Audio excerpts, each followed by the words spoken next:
Welcome to the Friday, January 3rd, 2020 edition of the SVG-TV News. I am Khalil Kato with the details. A 45-year-old Monique Hutchins, also known as Mary of Cane Garden, is the victim of a brutal attack reportedly carried out by her ex-lover. Hutchins was reportedly raped and beaten with a hammer in her face and is recovering at the Milton Cato Memorial Hospital. The mother of four says she fears for her life and would like to be moved to a safe place. Used to see before, we're not together anymore. I left him and he always come after me, came in my house, jump on me for fight me. Then when he start wrestling, then he take up my hammer and let it go inside my mouth. Yeah, that is how it is. Hammer. Yeah.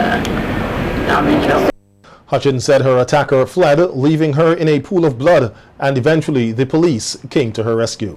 Well, when he don't give me the hammer, he see the blood melting, and then he run. Yeah, because I lay down there, I was telling myself, when the police and them come, put me in the transport, bring me down here, they put me on the 2 trips, I come back to myself normal, It was only in November that the alleged perpetrator attacked Hutchins and left her with broken arms. Her left arm is still in a cast from that attack. Meanwhile, Hutchins' concerned daughter, Anika, who is living abroad, told our news team via telephone that she wants justice for her mother. Anika, who lives in Canada, said that her mother has been threatened on numerous occasions by her attacker, and yesterday's assault left her heartbroken. Very heartbroken. It's very hard to talk about because every time I talk about it, it brings tears to my eyes. I break down. I don't deserve this type of treatment. You understand? She don't deserve it. She don't deserve, and something have to be done. I don't want this guy to be going in jail and sit down. According to the younger Hutchins, her mother made several reports to the police and once had her attacker put behind bars. However, after serving time, he returned and continued to abuse her mother. She pointed out that her mother eventually had a mental breakdown. Right in her head, she have a mentally ill problem. She have a mentally ill breakdown. Like certain times of the year, she just stops and she go crazy. They always give her medication, but it been a while now. My mom didn't go to the Milton home. The young woman is seeking help from authorities to ensure her mother does not continue to suffer at the hands of her ex-lover. SVG-TV News was reliably informed that the perpetrator is now in police custody, and also that previously the police were forced to abandon a case against Hutchins' attacker as she refused to give evidence.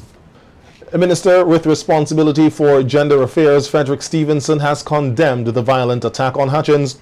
Minister Stevenson, who was present at a conference today on violence in the workplace organized by the Public Service Union, said he is saddened by what transpired, and again called on the police to take domestic violence reports seriously. At the launch of the 16-day campaign, that whenever these matters of violence are reported to the police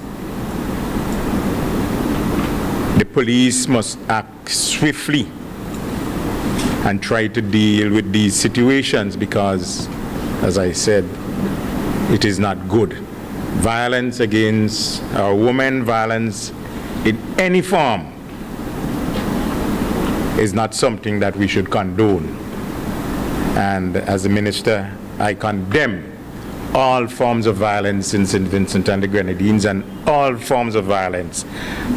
Minister Stevenson said that it is time that men who are abusers change their attitudes and behavior, as it is up to them to put a stop to domestic violence. I'm appealing to our men. I'm appealing to our men to stop the violence against our women. It is not good for the state of St. Vincent and the Grenadines when these things flash across international on social media. It is not good for the family. It hurts and it hurts very deeply. Minister Stevenson promised to visit Hutchins, who is currently at the Milton Cato Memorial Hospital. Meanwhile, the featured speaker at a Women's Empowerment Symposium held today described gender-based violence as a global cancer. The symposium was hosted by the SVG Public Service Union at the Methodist Church Hall under the theme, Workplace Violence, a Woman's Perspective. Gillian Bartlett-Aline, who delivered the feature address at the symposium, said gender equality is the most threatened element of the UN Sustainable Development Goals and must be upheld. Equity is integral to the achievement of the Sustainable Development Goals, and we are well aware of the Sustainable Development Goals because it has been the 2030 agenda, it has been the goals, Goal 5 and Goal 8. But regrettably, gender equality is the most threatened element of the SDGs. I dare to say that one of the most alarming threats to gender equity is gender-based violence. Violence and harassment against women, they are global cancers. They are at epidemic proportions. The term gender-based violence is often used interchangeably with violence against women. And we use the term gender-based violence simply to set it apart and to signal that women and girls are greater in terms of vulnerability to experiencing these forms of violence. Bartlett-Aline, who is an industrial court judge and former trade unionist in Trinidad and Tobago, said the unequal power relations between men and women is one of the elements which supports gender-based violence. Society has placed value of men, work, the strength of men, the fact that men has to be the leader, and based on the cultural norms and the societal values, that is what we look at, the power relations, where the power is concentrated in the hands of men, the promotion is concentrated in the hands of men, there's the boys club, notwithstanding that men and women would have the same qualifications. And let me just say up front, this convention does not differentiate in terms of man and woman. What it does is see human rights and workers' rights and violence affecting both men and women.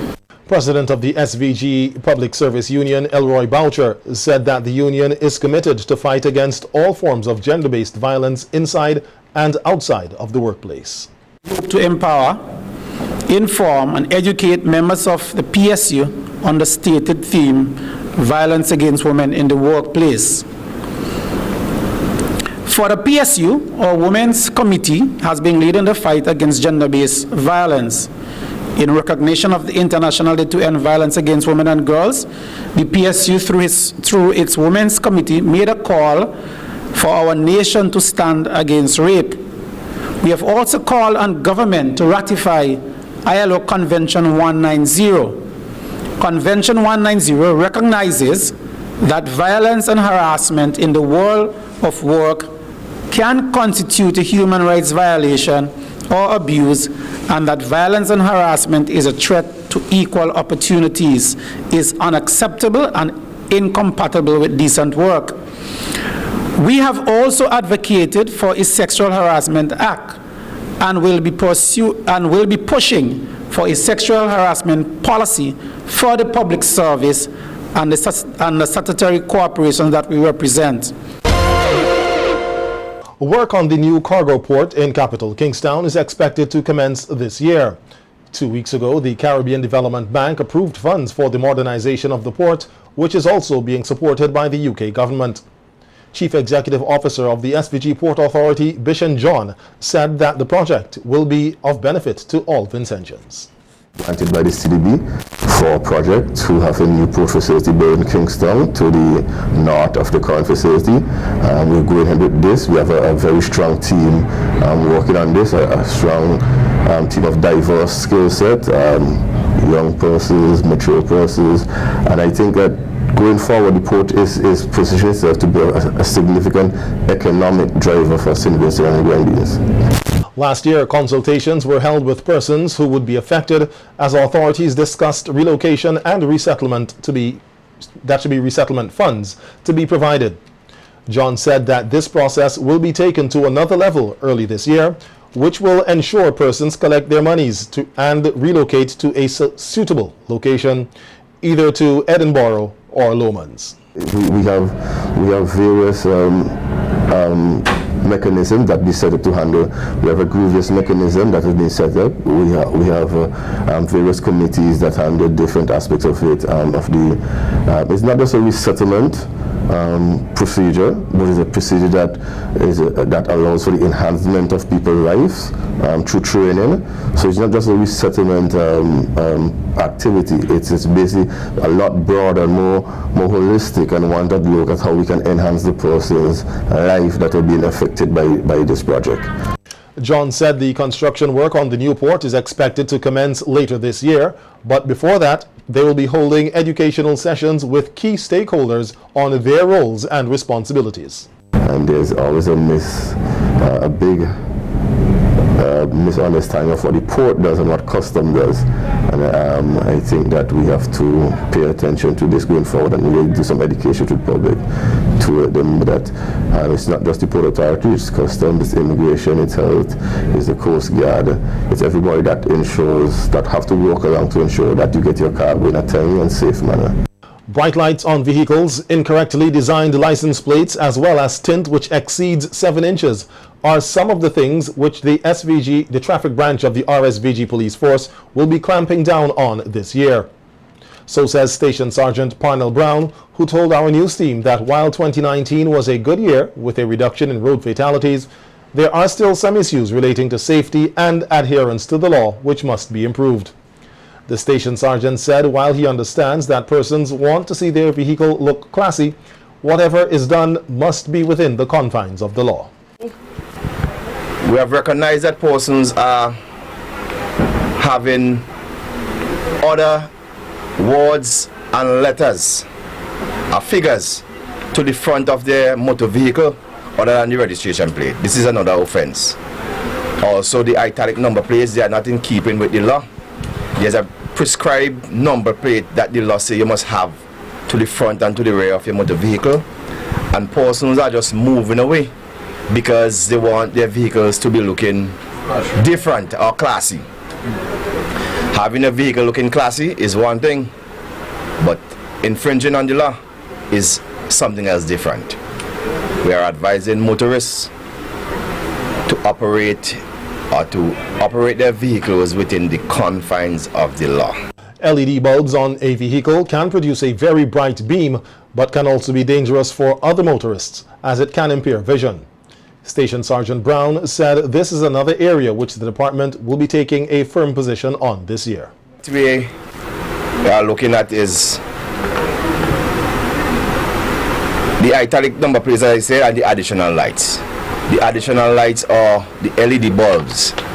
The vehicles are being imported with the regular lights, and persons see it fit to go beyond and order the LED bulbs to put in their vehicle to make it look brighter. It is very dangerous. At nights, you have to stop your motor vehicle. If someone with an LED bulb approaches you, you have to stop your motor vehicle because the light is very, very bright. These are some of the areas we are going to hit hard for 2020. He said vehicles with tint, which completely covers the windscreen, is a dangerous practice, and motorists need to be more responsible in that regard. Concern. We are seriously looking at persons. It is getting very, very prevalent. Persons are tinting the whole windscreen of their motor vehicle. That to me is very serious. It is a dangerous ploy that people are doing, and the traffic department and the Royal Symposium Police Force as a whole is looking forward to clamping down on these owners of motor vehicles who are tinting their whole windscreen. Max, can you please go to the relevant persons, get your number plate changed, get the right set of bulbs to put inside your headlamps, and go to the technicians who put on these tints and ask them to cut at least, we allow 7 inches of tint to be on the front of your motor vehicle. Ask the technicians or whosoever they are to cut the tint. We are allowing 7 inches of tint to the front of your vehicle. The Vector Control Unit in the Public Health Department is planning to use more technology to control mosquitoes and the spread of mosquito-borne diseases. Environmental Health Officer Shamanti Laban said that the unit has been engaged in a public education campaign and a range of activities designed to locate and destroy mosquito breeding sites across the country. Unlike other countries in the region, SVG was spared from last year, from an outbreak of dengue fever caused by mosquitoes. Laban said the department, however, remains alert and is looking forward to using geographical information systems to destroy mosquitoes and their breeding sites. Additionally, the unit is also venturing on something that is quite new. That's the use of GIS, which has been initiated in 2015, and we've continued to try and use mapping to map areas which are mosquito breeding sites. And for 2020, the unit will actually be moving away from the paper-based system, which is collecting information on paper, and looking to use a more electronic based system, which is actually collecting information using a tablet. So I'll just like to let the general public know, if you see a vector control worker going around with a tablet, is actually to collect data. It will be part of their working tool. So that's something new. And GIS, it's very important because you'll be able to visually see areas where you have mosquitoes breeding, and then you'll be able to target your interventions. As we call them, hotspots. You can see areas where you have like a cluster of persons actually breeding mosquitoes and so on, so then you can target these areas. From time to time, the department conducts fogging activities in identified communities. However, Laban said fogging should only be used as a last resort, and explained why. To say that chemical control, for example fogging, it only targets the adult mosquitoes, okay? And it's much more difficult to target the adult population of the mosquito which occupies the air, as opposed to the actual larval or egg stages, or as well as the pupa stages. So hence the reason why we encourage persons, to take a look around their homes to ensure that whatever water storage that they have around their property, it's not breeding. Additionally, as it relates to chemical control, there's always the issue of the organism developing resistance, and when this happens, the chemical is no more, it will be effective in actually killing the organisms.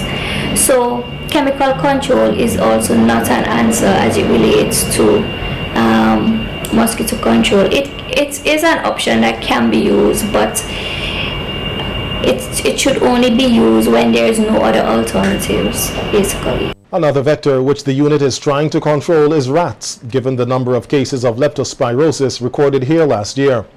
Laban said a clean environment is always the best solution to keep this vector under control. There's also competition. For example, if persons are going to use baits and you have food around, and the rodent is accustomed to actually, going to a particular place to get a particular food or whatever it is. If you have food around, they're obviously gonna go for the food rather than the bait because they're accustomed to that. So even sometimes if you're doing baiting and you have food around, it will not be effective in terms of getting rid of the rats and trying to use the bait to actually eliminate the rats. So it's important that you clean your environment and you prevent food particles and so on from entering, drains and throwing food around your property and so on. So it's important that whatever leftover food that you have, that you store them in a container that is tightly fitted so that the rats or any other vectors will not be able to access them.